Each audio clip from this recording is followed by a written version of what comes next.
अब पृथु जी प्रकट हो गए। सभी ने मिलकर उनको राज सिंहासन पर बैठाया। तो जैसे ही राज सिंहासन पर बैठाया तो सभी ने उनकी विरदावलियां गाना प्रारंभ की। तो जब विरदावलियां गाने लगे तो बोले महाराज आप लोग सुनो, हमने अभी कुछ किया नहीं है, हमारी जयकार बोल रहे हो।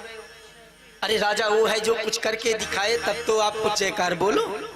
हमने कुछ किया नहीं, अब तुम जिंदाबाद के नारे लगा दिए, फूलों के मालों से लाद दिए, तो बिना किए ही कुछ जब जयकार होती तो करेगा कौन?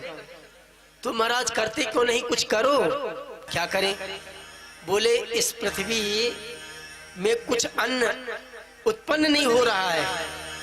अच्छा, तब तुरंत पृथु जी ने धनुष बांध लिया और उस पृथ्वी माता को आदेश दिया कि वसुधे तुम्हारा ये कर्तव्य है कि एक दाना लो, हजारों में दो। नहीं सुनी पृथ्वी माता।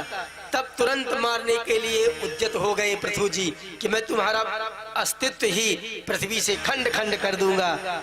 गौ माता बन करके प्रकट हो गई पृथ्वी। बोली महाराज क्या करूं, आपके जो पिताजी थे वो इतने दुराचारी थे, उनके अत्याचार से मैं अपने आप को कि अपने गर्भ में सारे रत्नों को छुपा ली थी। अब आप जैसे महात्मा प्रकट हुए हैं तो आप भी बछड़ा बन करके दोह लीजिए। जो दोहना है, इंद्र को बछड़ा बनाया और प्रत्येक रत्नों का दोहन किया।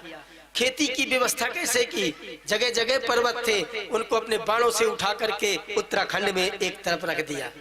तब पृथ्वी की व्यवस्था अन्न उत्पन्न करने लायक हुई। इतने प्रतापी राजा एक खंड पृथ्वी के बने, उन्हीं के प्रताप से इस धरती का नाम पृथ्वी पड़ गया। राजा पृथु पहले सम्राट पृथ्वी के कौन थे? राजा पृथु। इसलिए इस खंड का नाम पृथ्वी पड़ गया। बोले पृथु भगवान की, ये पृथु अवतार हुआ भगवान का।